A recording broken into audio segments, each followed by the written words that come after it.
আজকে নিয়ে এসেছি গরমকালের সেরা স্বাদের স্পেশাল আমের চাটনি রেসিপি, যা তৈরি করা খুব সহজ আর একবার তৈরি করে 2-3 দিন ফ্রিজে রেখে আমরা সার্ভ করতে পারি। তাহলে চলুন দেখে নিই সেরা স্বাদের আমের চাটনি আমরা কিভাবে তৈরি করব। সবার প্রথমে একটা প্যান গরম করে তার মধ্যে দিয়ে দেব সর্ষের তেল। আমি এখানে 1 টেবিল স্পুন পরিমাণে সর্ষের তেল দিয়ে দিলাম। এর মধ্যে দিয়ে দিচ্ছি 2টো তেজপাতা,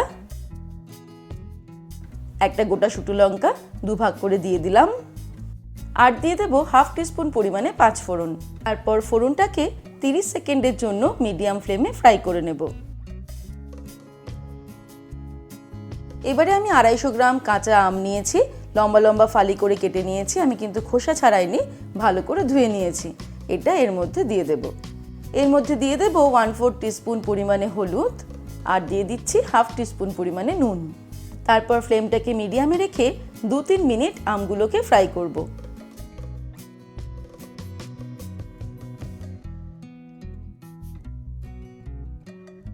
আমগুলো মিনিট 3-4 নাড়াচাড়া করতে করতেই দেখুন আমের সবুজ খোসাটা কিন্তু কেমন হলুদ হলুদ হয়ে গেছে, বিবর্ণ হয়ে গেছে। এই সময় এর মধ্যে অ্যাড করে দেব জল। 2 কাপ পরিমাণে জল আমি এর মধ্যে অ্যাড করে দেব। ঝোলটা যেই ফুটতে শুরু করবে তখন আমি ফ্লেমটাকে মিডিয়ামে করে দেব, কারণ মিডিয়ামেই আমাদের আমগুলোকে সিদ্ধ করে নিতে হবে। তাই আমাদের অপেক্ষা করতে হবে যতক্ষণে আমটা সিদ্ধ হচ্ছে। কাঁচা আম সিদ্ধ হতে কিন্তু খুব বেশি সময় লাগে না, 5-7 মিনিটের মধ্যেই আমগুলো সিদ্ধ হয়ে যাবে। এই দেখুন আমগুলো কিন্তু সিদ্ধ হয়ে গেছে, এটা এরকম গলে গলে যাচ্ছে। এই সময় আমি এর মধ্যে অ্যাড করব চিনি। আম সিদ্ধ হওয়ার আগে কিন্তু চিনিটা অ্যাড করা যাবে না। আমি প্রথমে 1/2 কাপ পরিমাণ চিনি এর মধ্যে অ্যাড করে দিচ্ছি, কারণ আমের চাটনিটা কিন্তু অনেকে বেশি মিষ্টি পছন্দ করে, আবার অনেকে টক মিষ্টিও পছন্দ করে।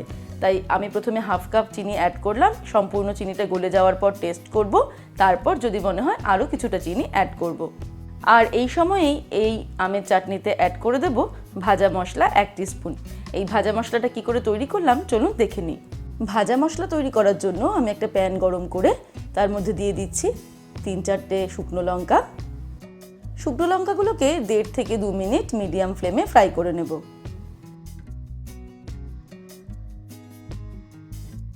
শুকনো লঙ্কাগুলো ফ্রাই করার ফলে এই দেখুন এরকম কিন্তু কালো কালো ছিটছিট দাগ হয়ে গেছে।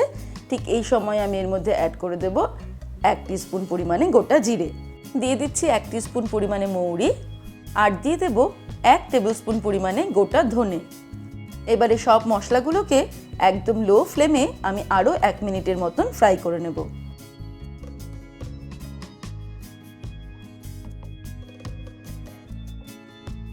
ভাজা মশলার সুগন্ধ বেরোনো শুরু হয়ে গেছে। এবার আমি ওভেনটাকে অফ করে দেব, আর একটা বাটির মধ্যে এই ভাজা মশলাগুলো নিয়ে নেব। তারপর মশলাটা ঠান্ডা হলে মিক্সিতে গুঁড়ো করে নিলেই চাটনির জন্য ভাজা মশলা আমাদের তৈরি হয়ে যাবে। মশলাটাকে ভালো করে মিশিয়ে নেব, আর এর মধ্যে চিনিটা অলরেডি গলে গেছে, তাই একটু টেস্ট করে দেখে নিচ্ছি। এর মধ্যে আরও কিছুটা চিনি প্রয়োজন, তাই আমি আরও 1/2 কাপ মতন চিনি এর মধ্যে অ্যাড করে দেব। এবারে ফ্লেমটাকে মিডিয়াম টু হাইতে রেখে আমাদের এই আমের চাটনিটাকে আরও কিছুক্ষণ ফুটিয়ে নিতে হবে। চিনিটা সম্পূর্ণ গলে যাবে, আর আপনারা চাইলে আমগুলোকে কিছুটাকে গলিয়েও দিতে পারেন বা এরকম রেখে দিতে পারেন, সেটা আপনাদের নিজস্ব ইচ্ছা। আর চিনির পরিমাণটাও কিন্তু নিজেদের স্বাদ অনুসারে বাড়িয়ে বা কমিয়ে নিতে পারেন। আমের চাটনিটা এখন অনেকটাই ঘন হয়ে গেছে, তবে এটা খুব বেশি ঘন করলে আমার ভালো লাগে না, এটা একটু পাতলা পাতলা আমের চাটনিটা ভালো লাগে।